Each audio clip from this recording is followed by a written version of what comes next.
everybody. Welcome to another wonderful episode of the Saturday Morning D&D Show. I am your host, Jordan, with a absent Lucian who had to leave very, very suddenly. I guess his wife planned a bunch of vacations and he didn't know about it, so he's not here today. But we did reach out to a good friend, Lex, over at Nick Dungeons, and he has decided to be in a restaurant and stream with us to talk about all things Dungeons & Dragons Dungeon Crawl Classics. We're probably going to talk a lot about OSR stuff. I know the title of this is July 4th and the Americocra, but there will probably be less talk about that. So I'll change that later. Anyway, good morning, everybody. And Lex, welcome. Thank you so much for being here. Hello, it's me coming at you from your local Burger King. Yes, so exciting. Not sponsored. First of all, how have you been? What's going on in the world of Lex? Oh man, less RPG stuff than I would like. Oh, that's sad. Because we're selling our house. The reason why I'm not at my nice computer with my nice condenser microphone and lighting and stuff is because the open house is right now, so I can't be at home. Right. But you were like, you should do the show, and I'm like, you know what? I'm going to do the show. I'm determined. I mean, the dedication is so good. I'm really excited. Mm-hmm. Well, I'm happy to have you. This is fun, and this is working out better than I thought, because I reached out to you and Ted and a whole bunch of other people, and everybody was like, no, and then you pinged me last night, and you're like, I'm still go, and I'm like, oh, okay, cool. I thought you were joking. Like, I'll do it from a restaurant, but I love the dedication we have here, so this is great. Listen, my original thought was to do it from this really cool diner that's in Western Massachusetts called the Whately Diner. And my whole spiel about it was going to be that apparently they just filmed some of the upcoming season of Dexter, like there. Oh. Because it's like a really iconic, like 50s style diner. But I tried going there this morning and I couldn't even get a table. Like it was totally packed. So I was like, well, I'm not going to do that. But, is Michael C. Hall coming back for that Dexter, or is it like a reboot? I wonder. Wasn't Michael C. Hall the guy in Dead Zone? He's the guy in Dexter. I might be getting the actors mixed up, but I'm pretty sure it does have the same cast.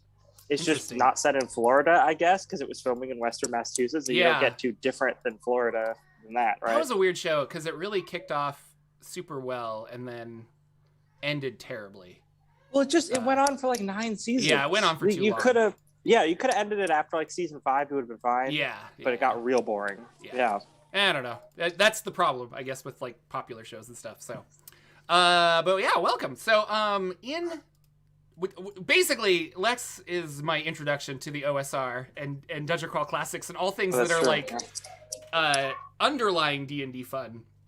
And so we were going to talk a little bit about The Dying Earth and Jack Vance, because if you don't know, Goodman Games is doing a Kickstarter right now for their campaign setting for Dungeon Crawl Classics based on the phone call that I'm getting right now. So based on Jack Vance and The Dying Earth, which is novels from the 1950s, I think. Like, it's one of those that inspired original D&D. And the fact that we have Vancian magic in D&D is because of the Jack Vance novels. And I've said this before, so I'm probably preaching to the choir here. I have read half of Kugel's saga and a lot of the short stories that Jack Vance printed in like an anthology of The Dying Earth that's out there. And I want to finish it because I really enjoyed it. Although a little sexist, it is a fun read, but you just kind of have to be like, well, it is completely sexist because it's 1950s and they just didn't write good women characters back then. Go ahead.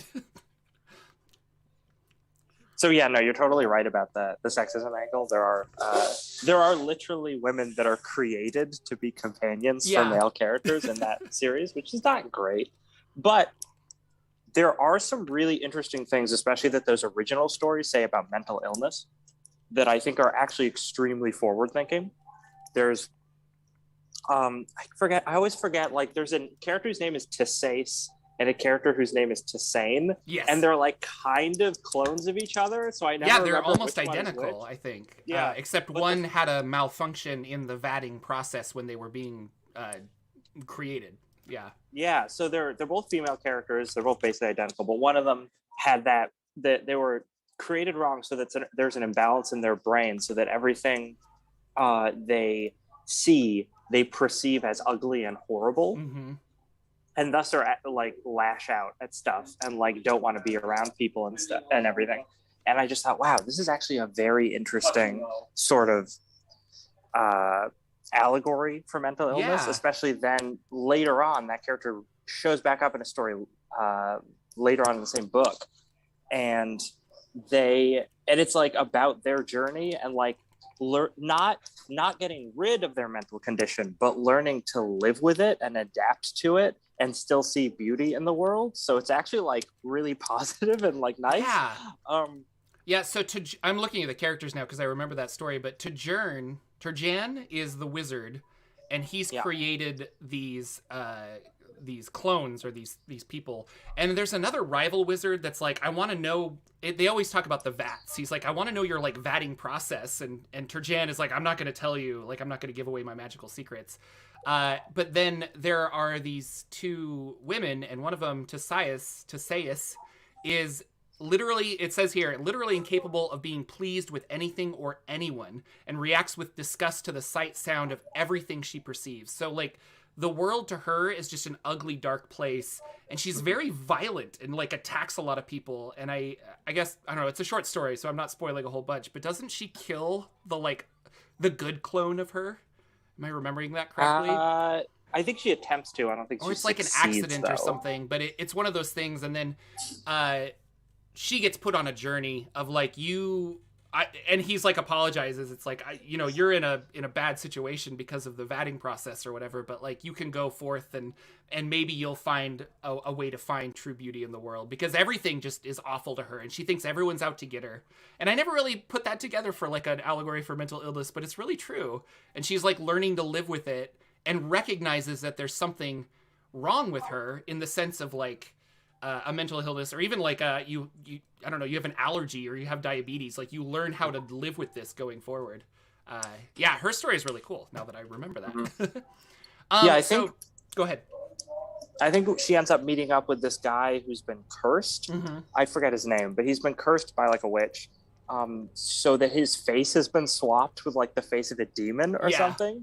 And then everyone finds him like hideous and disgusting, and she's just like, I don't know, you look just as bad as everybody else. Exactly. So like there's a connection there that they make, And that's one of my favorites is they go to find this witch to get it reversed, and the witch casts a spell to paralyze them or something to that effect. She was going to control them, but part of the wizard Jorphdan, before he let this clone Teseus go out into the world, he gave her like a protection spell. And so this witch casts a spell on both of them, but it rebounds because of the protection she has and actually like freezes the witch. And they find, one of the things I like about Vancian magic in these books is that if you can find a logical way of getting around the magic, then it's broken. And so he has to, the spell that's cast that then bounces back, it affects her demon friend, and then it also affects the witch. And so they're both frozen, and she's asking her friend, the demon-faced friend, like, what can I do? How can I help you? And he has to answer truthfully because of the spell. So he's like saying like, well, you've done this and this. And she's like, well, I don't know what to do. Like, I need you to help me. And he's like, well, you could tell me that I should have my own free will. And he's like, I want you to have your own free will. And then the spell's not actually broken, but he has mastery over it because of the way that she phrased the instructions. And I always thought that was really cool. And then he ends up giving instructions to the witch to take him to a place where he can be healed and redeemed, and also she can be healed and redeemed from her illness and stuff. And yeah, it's really cool. I'm like spoiling everything, but like you should read the stories. They're really cool. Well, yeah, Tales of the Dying Earth. So like we were saying, there is some like unfortunate sexism stuff in there. I think they're like 1960 that those are written, and then there's more Dying Earth stuff up until like the mid 80s. Yeah. But there's another thing, one of the other stories that I like because of what the author is telling us about the character more than the character themselves. But Liane the Wayfarer, which is about this guy who's basically like a rogue, and he's horrible. Like the first scene that he's in, he robs a dude at like knife point on the road, and then the guy gives him his magic items, and the guy's like, "Oh, you'll let me free now, right?" And the guy's like, "Nah, I think I'll torture you to death anyway." It's awful. And he's horrible. And then he comes across this woman who lives like out in the woods, and he's basically like, "Yo, I want to commit some sexual assault on you. I want to do that." And I'm reading the story, and I'm like, "This is terrible. This character is just an objectively horrible human being. So how is this story going to end?" And the whole story is about that guy thinking like he's all that, being very full of himself, and then getting his comeuppance and actually suffering like a terrible, terrible fate. Yeah. So, and the woman who he was trying to assault basically winning out in the end, right? Yeah. Because she's smarter than he is.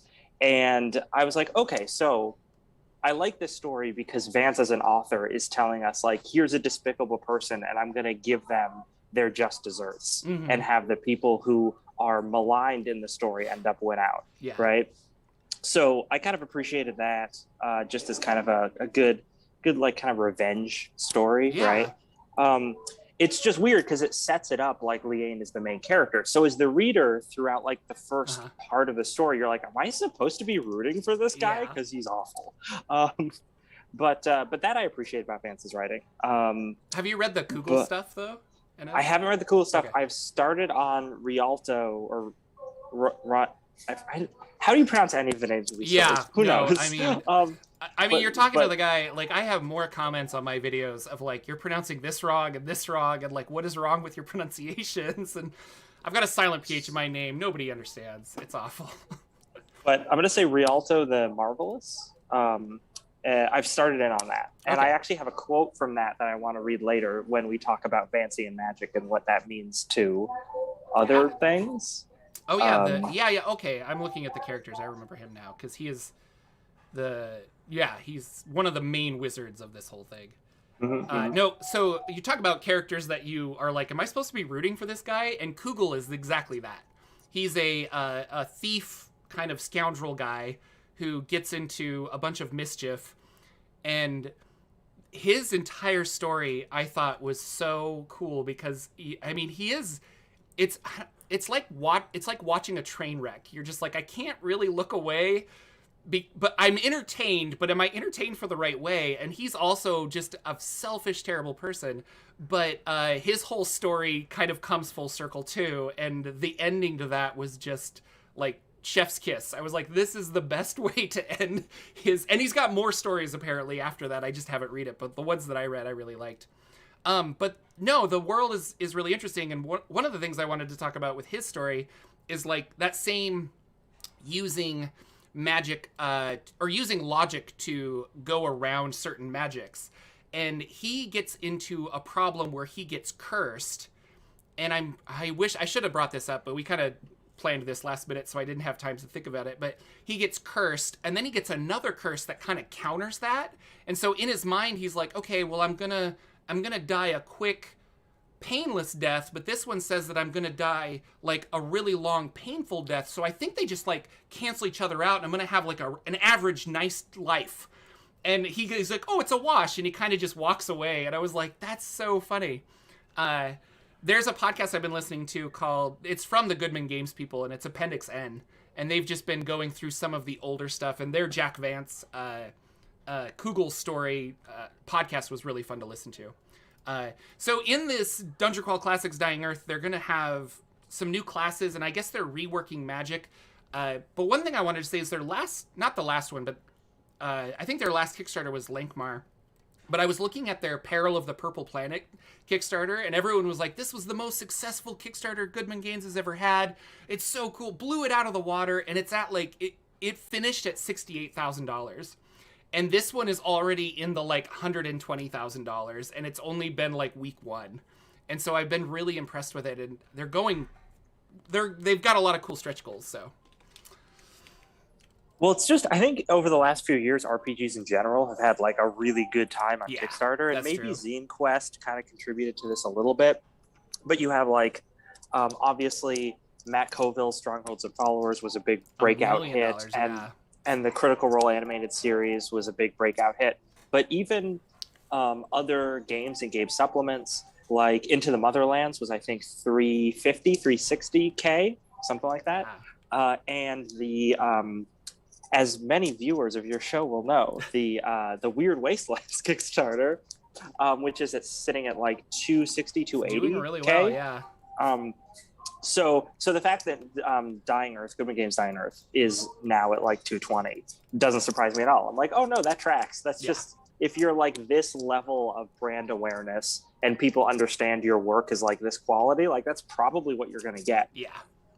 Yeah, and it's really cool.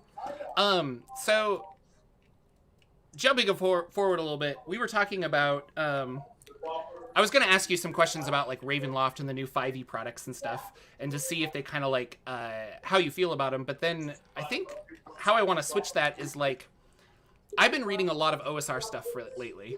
And the old school revival or old school renaissance. I wish they would pick one so that I knew which one to say rather than both of them all of the time. But that is the reinterpretation of some of the older 1970s and 80s rules of Dungeons and Dragons, and they're not specifically old school essentials is what I've been reading.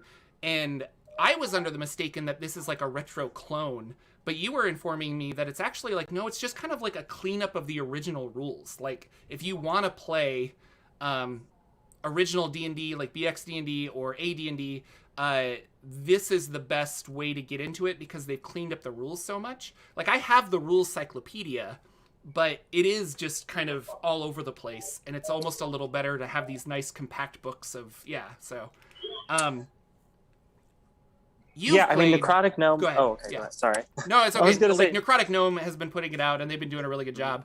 But the OSR scene in general seems to have these really interesting creative products. And comparing that to 5th edition, I guess this kind of ties back to Kickstarters, where I like when people are creating things from like their inspiration and their heart. Like, I really love this and I want to make this. And Weird Wastelands, I think, is another good example of that, where like you can tell that this is a setting that Jim Davis has probably played in his whole life. Like every game he runs is this like apocalyptic world and things like that, and he's putting like a 5e kind of theme on it because that's where the money is. But I would almost be interested if he made a system neutral supplement that could be used in all of these different things. I don't know. That's what I don't have a question. I'm just talking about creativity and the OSR. I just want him to do this thing. Lex, can you talk to him and make him do this thing? But no, we know the WebDM guys like a lot of the OSR stuff. I mean, I think I was introduced to a couple of OSR things from them, or from their show, right? They were talking about Carcosa, the OSR supplement, which I actually wouldn't recommend. I don't like it very much, but it's interesting, and there is interesting stuff in it that you can pull out of it. But that's like as OSR as you're gonna get, right?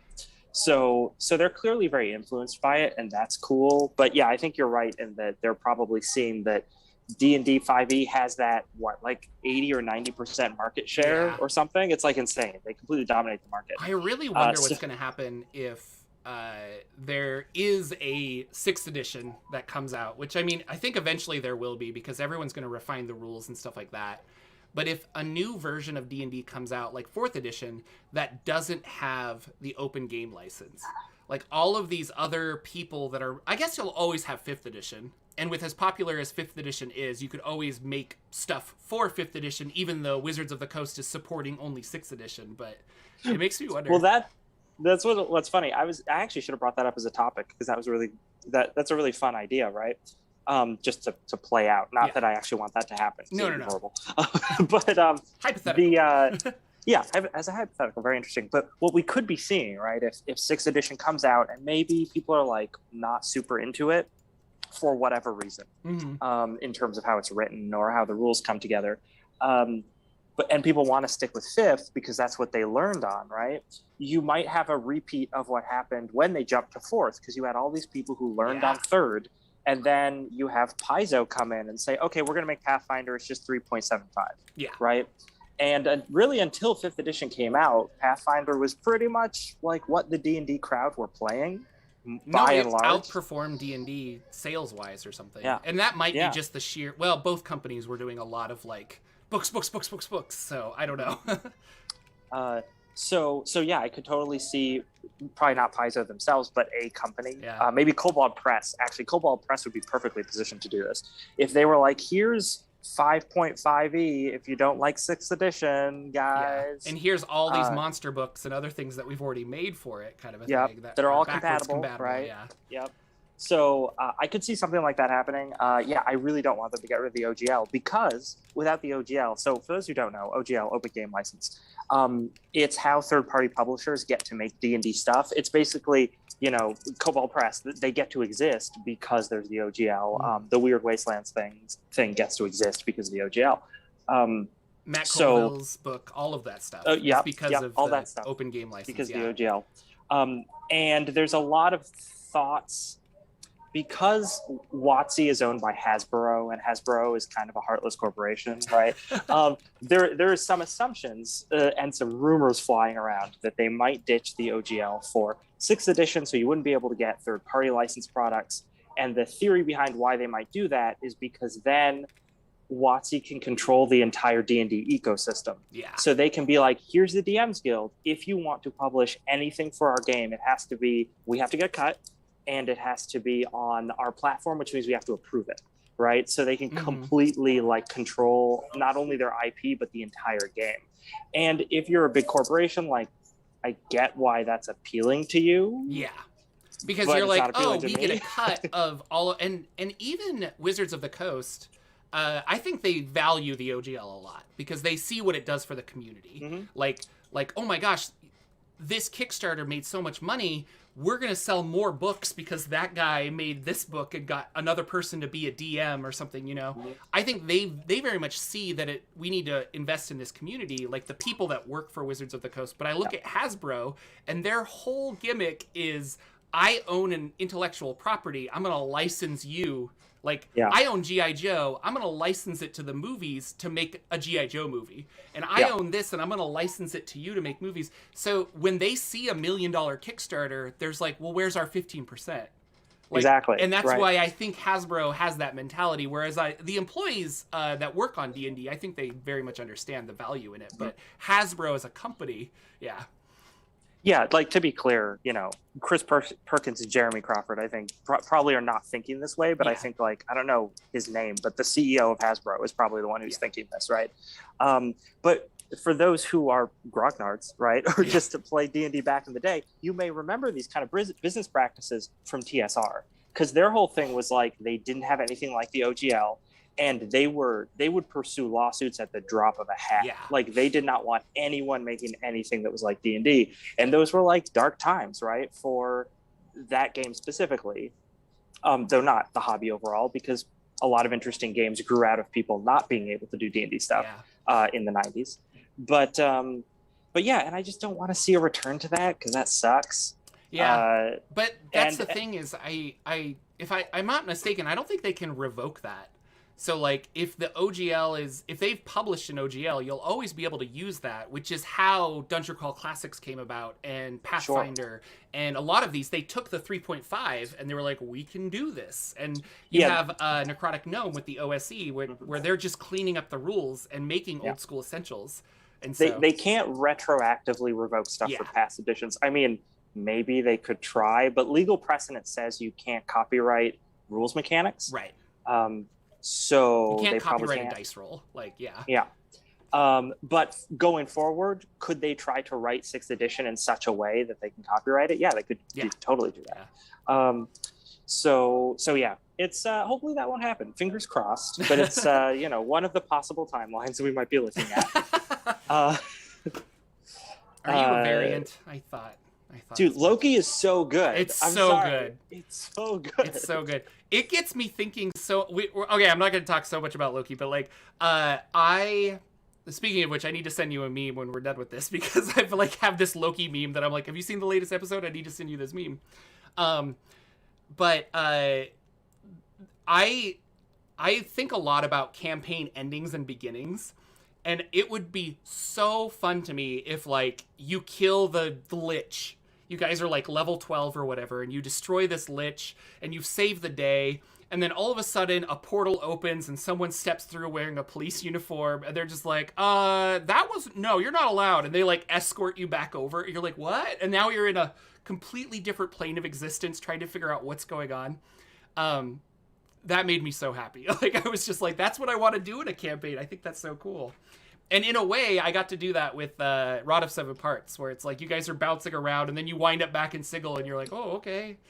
Guess we saved the world. We put a rod together. Like, it's all very exciting. When are we going to have Rod of Seven Parts campaign 2? I want to. Who knows? I want to.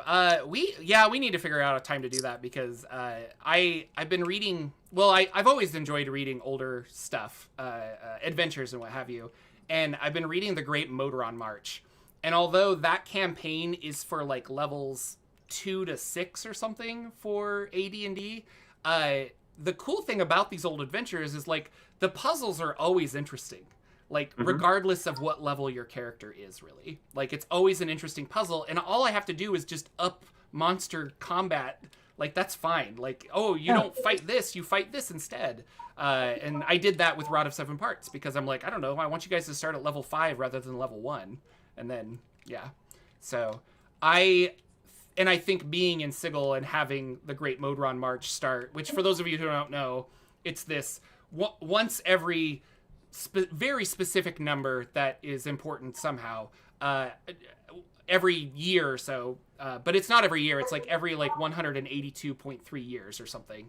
The Modrons start walking out of Mechanus, and they go through every single plane on the Great Wheel in a big circle. And for some reason, the plot of the Great Modron March is this isn't scheduled to happen for another 87 years, but it started happening early. And so everyone's like, what's going on? And so your players kind of have to figure out, like, what's happening and why are the Modrons marching early? And it can't be stopped. So, like, entire towns get decimated because millions of Modrons just, like, walk over it. It's like a plague of locusts that you can't stop. And so, oh my God. It's a fun idea. I like it a lot. Horrific, weird-lipped locusts. Yeah, they're just walking through. It's, like, so funny. Yeah, no, I mean, I would say you would know better than I, but I think that is probably the most well-known, like, Planescape adventure that that TSR put out. I would say so, but yeah. Yeah. It's fun. There's other ones like Dead Gods and stuff where you have to travel to the Planescape, or not the ethereal plane, the Astral Sea? Plane. Yeah, the Astral Sea. And there's like dead floating god corpses there that you have to like take care of and stuff. It's really interesting. Sick. I love Planescape. So that's a good idea. Like, you play a lot of D&D. You've played a lot of Forgotten Realms, I know, because you've ran some adventures there, especially 5th edition adventures. Do you have a favorite classic campaign setting? And does it bother you if that... Well, what's your favorite classic campaign setting if you have one? This is a good question. I mean, I think I've told the story before, maybe even on the show, maybe the last time I was on, but how my friends like aunt worked for TSR, so we got a bunch of modules and stuff. Yeah. So I was playing like 90s Ravenloft modules and Planescape modules and Dark Sun modules. And it's tough, right? Like, you can... I mean, Forgotten Realms is definitely the most flexible. Stories, but sure. I mean, I think I probably like Ravenloft the most, but I think that's just because it has the strongest, most specific aesthetic of any of them. Because like Planescape is really cool, but it's kind of all over the place because it's all these different planes. Spelljammer, I love it, but it's too silly. It is very silly. If you like silly, it's super fun. But yeah, it's out there. And Dark Sun is fine, but I feel like it's a little too... I feel like it lacks some of the depth that it needs, right? Like, I would play in a lot of Dark Sun games, and I would just be like, once you got over the fact that, like, you're in a desert, you're going to die of heat stroke or lack of water, and magic is evil. Like, once you get past the initial, that's really cool, I just didn't find a lot more there to engage with, right? Whereas I think Ravenloft is great because it draws on a literary tradition of Gothic horror that is just like a huge ocean of stuff you can pull from. So it gives you a lot of, not only is there a lot of material that was published to work with by TSR and now by Wizards, but I think if you just draw plot elements from like Shelley or Stoker or whoever, you can definitely flesh it out more. There's all kinds of, I mean, the classic monster movies and stuff. And I think the new Ravenloft I really liked because of that. Like, I want like a creepy mummy Egyptian thing. Well, here you go. And then you can like build a quick little adventure, and that could be a 3-month adventure, or that could be like a one shot, you know, and it's kind of fun that you can do that. So, but have you read the new Ravenloft? Do you like it, or? So I haven't read all of the new Ravenloft. Okay. I've read like bits and pieces of it. I really, really like that they have hopping vampires in it. Yeah. Because I love hopping vampires. In the last like year, I think during lockdown, right? I discovered, because I've always been, I think I was also talking about this on the last episode of your show I was on, but I discovered the hopping vampire like genre of Hong Kong films from the 80s. Yeah, we talked about that movie that I saw that I'm like, how have I seen that movie? And there are so many of them, and they're all basically the same movie, and they're all amazing. Yeah. So Mr. Vampire 1 through 5, Magic Cop, Vampire versus Vampire, Ultimate Exorcist. It goes on, and they're all fantastic. They almost all have the same cast too. Yeah. It was probably great. The same director, and he's like, hey, we finished one film. Oh, you need more work. Let's go film another one. So yeah, those I highly recommend. But when I saw that they put them in a D&D book, I was like, yes, I love these guys. But there are a lot of fun monsters in there that I really like. And some of the tools for running like horror in your games and stuff were much needed for 5e, because 5e is such like a heroic fantasy, like big superhero type game. Yeah, you're superheroes. Like, you are very powerful. Yeah. So you really need those extra mechanics in there to make horror work. Like, I think it's easier to make that work when you're doing like 1st or 2nd edition. Yeah. Because you are squishier. Yeah. Just in a general sense. No, and I'm in an Eberron game right now, and we were talking about starting at 1st level versus starting at 3rd level. And I was saying, like, no, that's huge, because like I'm legit scared at 1st level in combats. Like, it's kind of spooky, and like with the right monster and a right critical hit, like you can take your health or double your health and actually just straight up die, and you can't come back. And there's a certain fun about that where you're like on edge, like, I don't know. And then I've been playing Old School Essentials, which is very similar, where you have less skills, things like that. Like, oh, well, I want to do an athletic skill, or I want to do an acrobatics, or I want to do this kind of a thing. You have less of those, but as a player, I think as you play this, you're more like, how do I cheat this? Like, can I lure this monster into a pit of snakes? Can I stay up here and fire arrows so he can't get me? Like, you're thinking larger than just, I know that I can roll an acrobatics check, or I know I can roll an attack kind of a thing. Because you want to survive. And like, you know that like you're not surviving by being by playing by the quote rules of D&D in a way. Because you're just squishy. So, which kind of goes back to Dungeon of the Mad Mage, or not Dungeon of the Mad Mage, sorry. It goes back to Jack Vance and the Dying Earth, and just Dungeon Crawl Classics in general, where you are more squishy. Although DCC, if you get to like level 2 or 3, you're probably pretty strong at that point. Sorry, I have to text my realtor real quick. Oh, you're good. But yeah, so will ask you another question. If you like Ravenloft, do you enjoy being in a regular, like a Forgotten Realms campaign and getting pulled in there? Is that like the ideal way to run it, or do you like starting there, like you guys are just part of Ravenloft? I'd rather, I don't know, I think it could work either way. Yeah, pretty well, because so much of like Ravenloft with the different domains of dread is like, you want to explore this domain of dread, but I think being pulled there is probably better, because since Ravenloft is so specific, I would rather play a 6-month campaign there. But then I would want to transition to, like, I want the adventurers to eventually escape, right? So that they can like have that victory, because it's either that or they're dead. Yeah. Or you could do a really fun thing. You would still have to end the campaign here, or you should. But you could do a really fun thing where they don't escape, but maybe they become a Dark Lord of some domain. That would be cool. That would be right? really cool. The Vecna storyline from AD&D was really fun because you start out in Greyhawk, like investigating Vecna coming back to life, and then through that storyline, Vecna gets banished to Ravenloft, and you go to Vecna's domain of dread where they're a Dark Lord. And so then you have all these fun Ravenloft mechanics. And when you actually confront Vecna there, he escapes again into Sigil. And then you have to transport to Planescape and take care of the problem there. And I was like, this is all over the place, but I like that it's the same villain. And you get to like bounce around to these different campaign settings, which was another, I think, TSR thing where they're like, if we can hook them this way, then they'll have to buy extra books, which was the whole point. To buy all the different settings. The Witchlight book is coming out. That's the new adventure in the Feywild. Feywild. Do you like the Feywild? Have you ran adventures there? No. Because it's a 4th edition thing, kind of. Well, Fairy's always been around, but like... Sure. They put the name Feywild on there, so...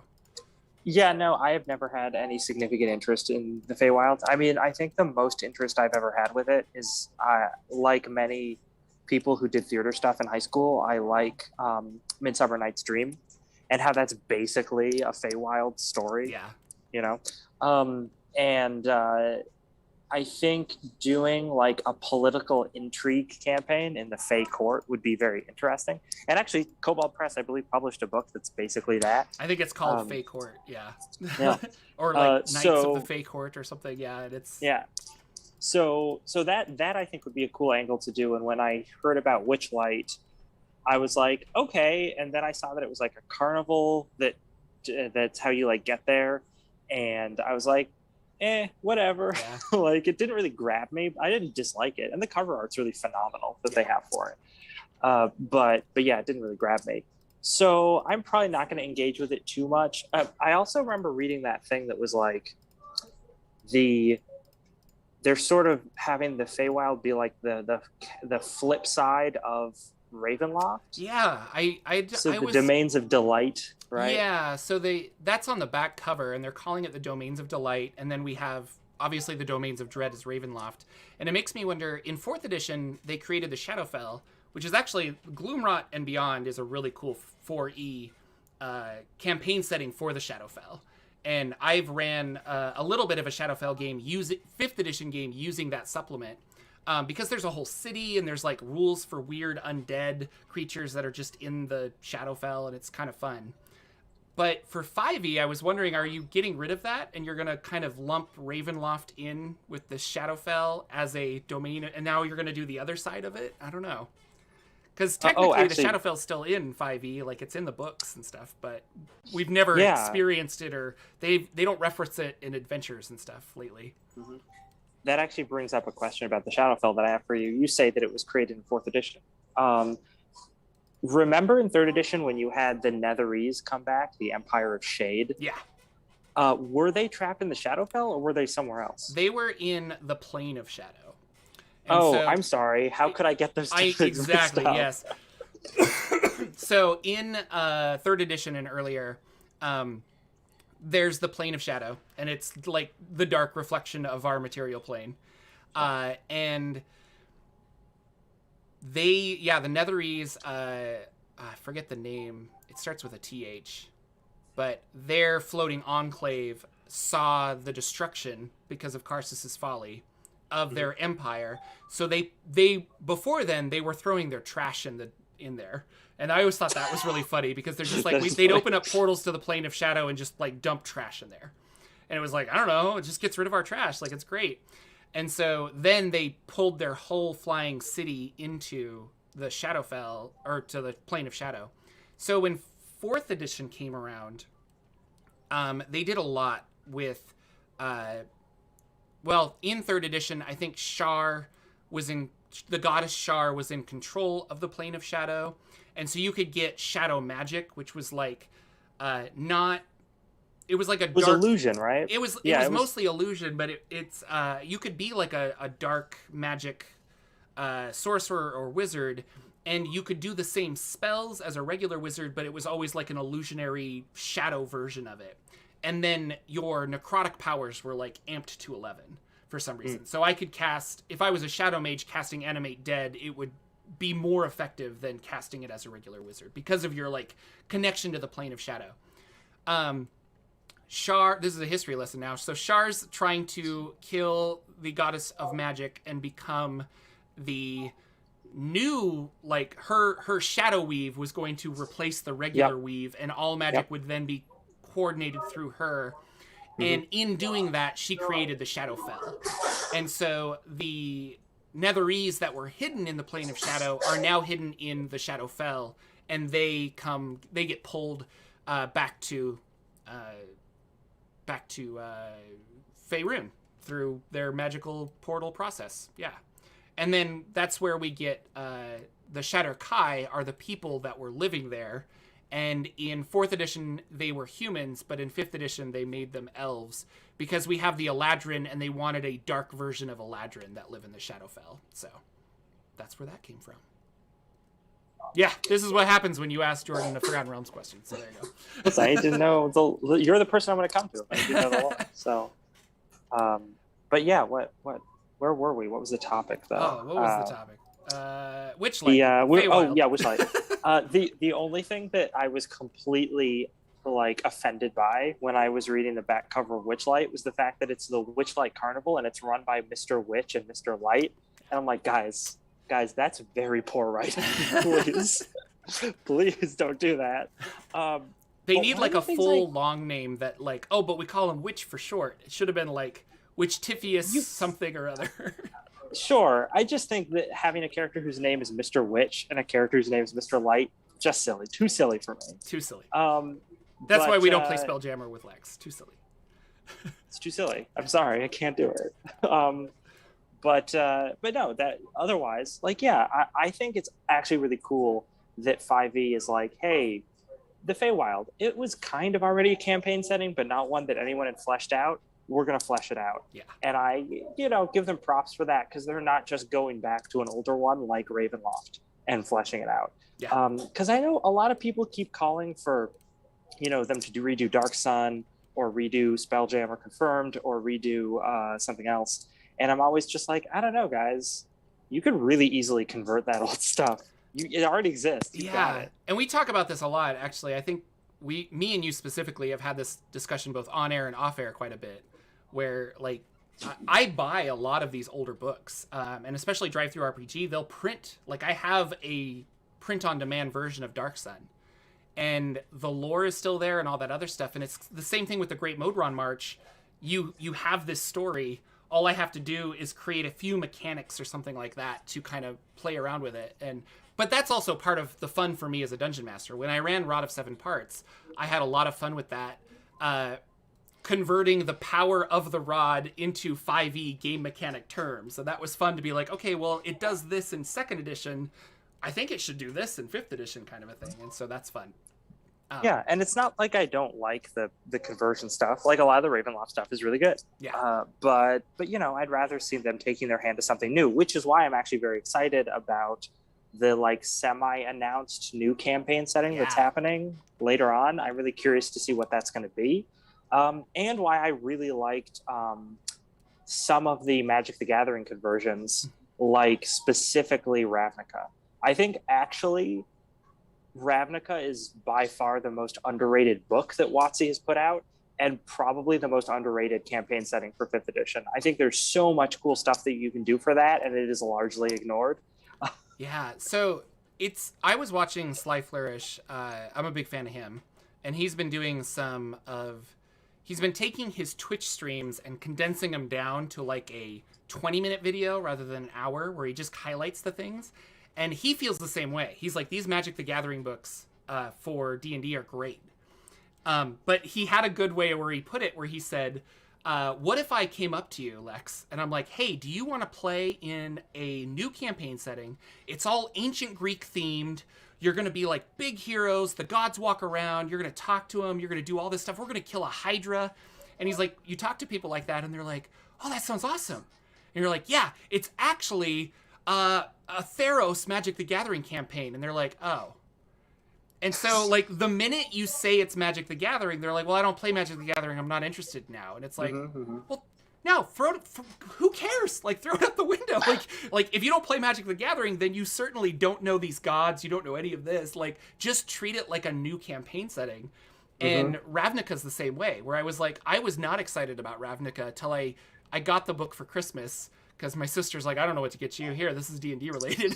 And I sat there and read the whole thing, and it's really interesting. And I don't know if I would run a Ravnica game, but, like, if you want to embrace that lore, like, there's a lot there, and there's a lot of really cool things you can explore. And, like, the idea that a planet is a city, like, that's intense, and that's kind of fun. So, yeah, and it's why I'm excited for the Strixhaven book. Yeah, I think so too.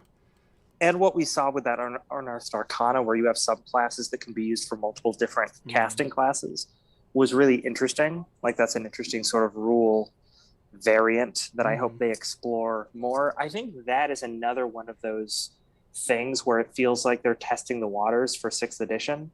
Like, when sixth edition will still have archetypes, but it'll be like, this is the like half caster that has this specific theme archetype, and you can use it with any class, right? Right. So instead of saying I'm a wizard or a sorcerer, you kind of like, here's magic, and you direct how you're gonna interpret it. Well, no, I mean, they could do that, but what I'm thinking is what they might do is something like, I'm a wizard, but I'm like I don't know, like a blade singer wizard, right? Okay. And then the fighter can be like, I'm a fighter, but I'm also a blade singer fighter. Right. So you have the structure of the class, but then the class archetype can be slotted into any different class. The two. It's like yeah, okay, I see. So you create your own subclass based on marrying the two in a way. So. Yeah, and it's kind of like because we see that in 5e, one of the big design principles is making things modular, and that's worked really well for them. So I wouldn't be surprised if they just take that a step farther for the next edition, right?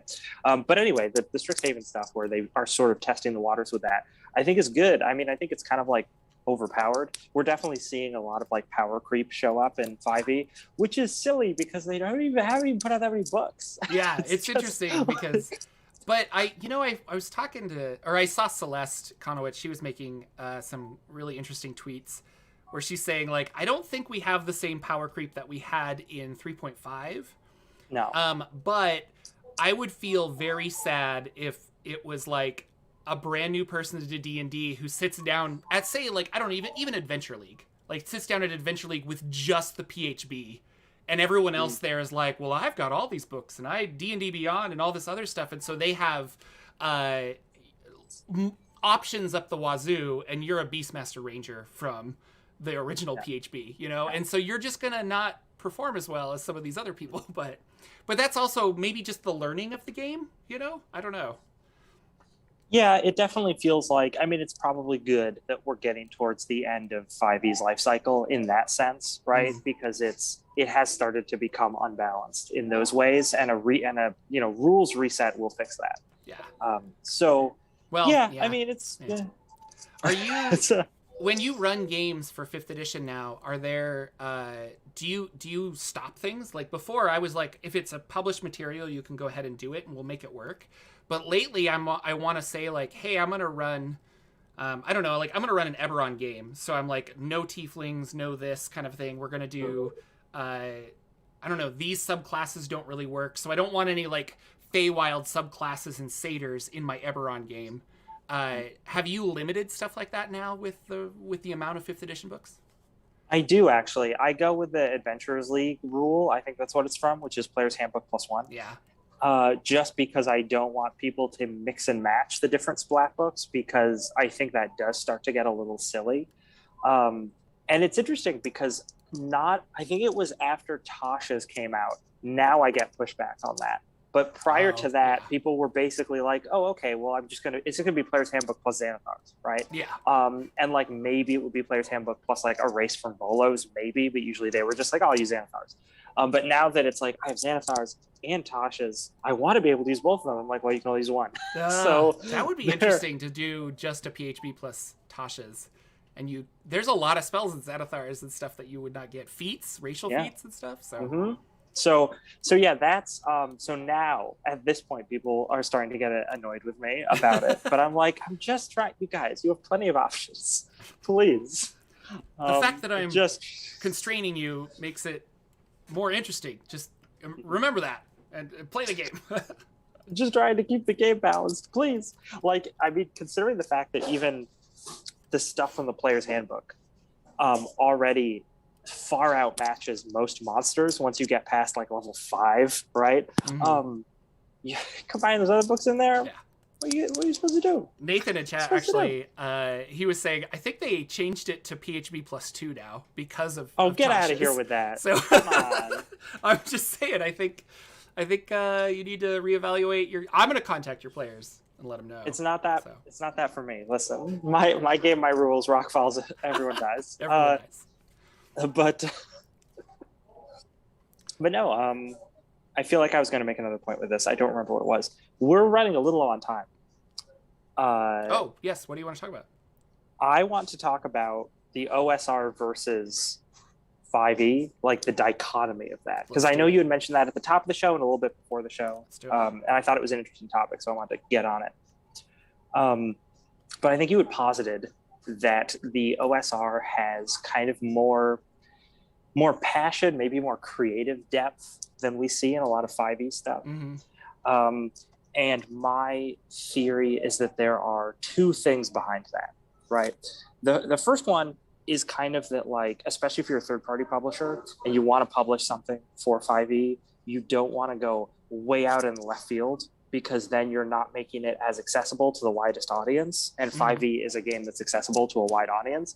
Like, I think Weird Wastelands is like maybe as far as I've seen most people go. It's towing the line in a way, yeah. Because like, and honestly, like if you compare that to some OSR products, that's nothing. Yeah. It's nothing. What is that ultraviolet? Ultraviolet Grasslands, yeah, the psychedelic prog metal RPG, completely out there. or like Vampire Cruise, which is pretty self-explanatory, right? Like great game, great game. But yeah, I think that that's part of it, and I also think it's because with 5e there is a certain framework that things need to fit into, and we see this a lot. It's also kind of like how we have Drive-Thru RPG and we have OSR products on that, and they're really wacky, and then we have DMsGuild and there are D&D products on that, and they're not even close to as wacky, but theoretically those are like the same storefront, right? But I think it's because people see a 5e book and they see how the book's structured, like the syntax that they use, the like kind of title fonts, the way information is dispersed, right? And people be like, okay, well, if this is the best, if like Player's Handbook does it this way, and this is the best selling book, this is the example I need to follow for my product, right? Which makes sense because your audience is used to that. So that's what they would expect. But with the OSR, you don't have that kind of thought process or constraint because there is no central product, right? 5e is like everything is taking into mind the big 3 volumes, right? In that game. Whereas the OSR, you're thinking about the rules of old games, but you don't really have a central book that is currently being published that you're focusing on, right? You're just like, oh, okay, I can do whatever. So that's why you have stuff like Morkborg, right? If you're talking about in terms of information distribution, layout, art, design, is just so far removed from anything that you'd see from a 5e publisher. So almost in a negative way with Morkborg. Like I've had both sides of the coin when people talk about that book. One of them was like, it's so creative, it's so interesting. And then the other side is like, I like the idea of Morkborg. Like the game's really cool, but like it is difficult to figure out what page and where I'm supposed to look because every page is a huge art piece in a way. Yeah, you can't parse the information because it's presented to you in a different like format, page to page. So you need to figure out the format each time you turn the page. Or even I sent you something the other day that I found, which was a record called Death Robot. Jungle Death Robot? Jungle Robot I think it was something. But something like those it's three a words. Record that is a role-playing game. And so you put the record on and it's got like noises and it's got some sound effects, but it's also just like an ambient track. and then the layout, the cardboard, is the game, and it's got all the rules there. It's a really simple RPG, and you just kind of play through it. But I don't know. It was called like Death Jungle Robot. And I'm like, I want that. Like, just because of the name, that's so cool. Yeah, no, it's great. But it was sold out. I love it. It's really sad.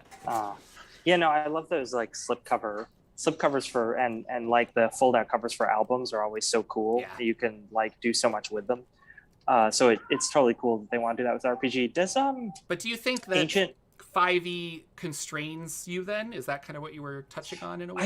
I think that people feel that it does. Okay. But like, I'm a best-selling author on the DMsGuild, not to toot my own horn. But if you were to buy Joy of Monster Cooking and read it, is that formatted like 5e books? No, not at all. Yeah. It's actually specifically formatted like the Joy of Cooking. Like I scanned pages of the Joy of Cooking and copied the fonts and the format layout.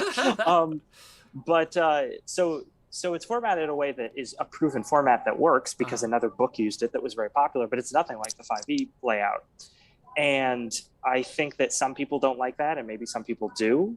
I mean, it sold pretty well, so obviously some people do. But I really think that, like, I have some random 5e projects on the back burner, and one of the things I want to do for them is keep pushing that layout in different directions. Yeah, that's cool.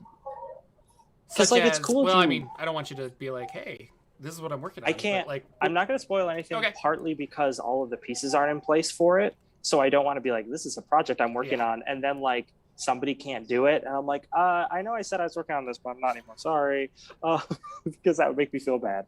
But I do want to. There's actually an author on the guild. I'm totally blanking on their name. They've made a bunch of Eberron stuff that's set in the future of Eberron, so it's like cyberpunk. Oh, that's cool. Yeah. And I'm sorry. Maybe I can post a link later cool. or something, but it's their layout is really, really cool. So I think that I think people are most of the time thinking they're worried, they don't want to step outside that box that 5e has created because they want their project to be appealing to 5e people, and I totally get that, but I think that really ties your hands in a lot of ways. But yeah, I would love to see more 5e games, more OGL 5e stuff that really takes it in a weird direction, and I think we do see those once in a while, but we haven't seen like a lot of them. Yeah, I was thinking about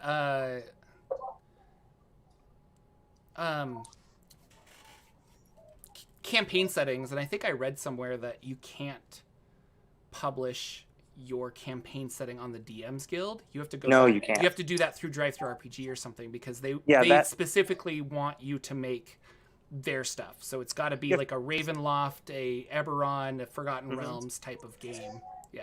But here's the thing, right? You could take Ravenloft and you could structure it in terms of the syntax of the writing and the layout like a Shelley book. Like you could totally do a Shelley novel doesn't really have much going on in the way of layout, but it's I a novel. hear you, yeah. But you could totally do that if you wanted. That would be keeping within the rules, but it would be very different. But a lot of people are like, okay, well, we know that character abilities are supposed to be written this way because this is how they're written in 5e, so we don't want to change the way wording works. But what I'm trying to tell people is, no, change how wording works. You can. Is totally free to do that because maybe that will turn off some people because they'll see like, I don't know. I'm trying to think of an example and I'm blanking on it, but like the way character abilities are supposed to be worded, they may see something and it's worded completely differently. And they're like, I don't know how this is supposed to work in play because it's not worded the way the player's handbook is worded. And that could turn off some people. But on the other hand, you might word it better than the player's handbook does because the syntax they use for 5e, not actually that good. Not actually that good. Like it's okay, but it's not that good. Before we leave, what are you playing these days? Are you playing any 5e or other RPGs in general or anything? I mean, I run 5e every week for my home group. Okay. So yeah, I'm running Avernus right now, actually, like a heavily modified version. Okay, I was like, Avernus, yeah. I feel that just doesn't feel like that's not my favorite adventure. And I feel like you have to make heavy modifications to make it fun, but well, that's the thing. I think once you get to Avernus, it's very fun because it's like Mad Max, right? Yes. But I completely rewrote the entire Baldur's Gate chapter. Yeah. Like I think I used 10% of what was in there, and I made it like a long thing, but I made it a whole thing. The central tension in that was like police brutality and stuff. So there was a bunch of social commentary I wrote into it, but my players really liked it, and that came out really well. And so I'm running that. So I 5e do that every week. And what else am I playing? There's I just want to mention really quick. There's Eltrell Has Fallen they rewrote the Baldur's Gate part of Descent into Avernus, and if you and basically like you should just buy this and run this at the beginning, and it'll still take you to Avernus. So like it's a DMsGuild product, but I love that they did that because they're like, this is a cool idea, but you did not do this right, Wizards, and so they fixed it. Yeah, no, they didn't. That beginning chapter of that game sucks. But yeah, so I'm running that. What else am I running? I'm not running anything else. Okay, that's cool. We played an OSC game, which was fun, Old School Essentials. Yeah, that was super good. Very powerful Duergar that like ran around. Got all big. I died in one hit. You did die pretty quick. Yeah. But no, I play a little bit of OSC. I play a little bit of DCC on like semi-regular basis, and I am writing a hack for 5e. That is kind of a rules light hack for it with another person. That project I can talk about because it's like well underway and everyone's on board for it. That's awesome. But it's coming on really well, and I did some playtesting of it.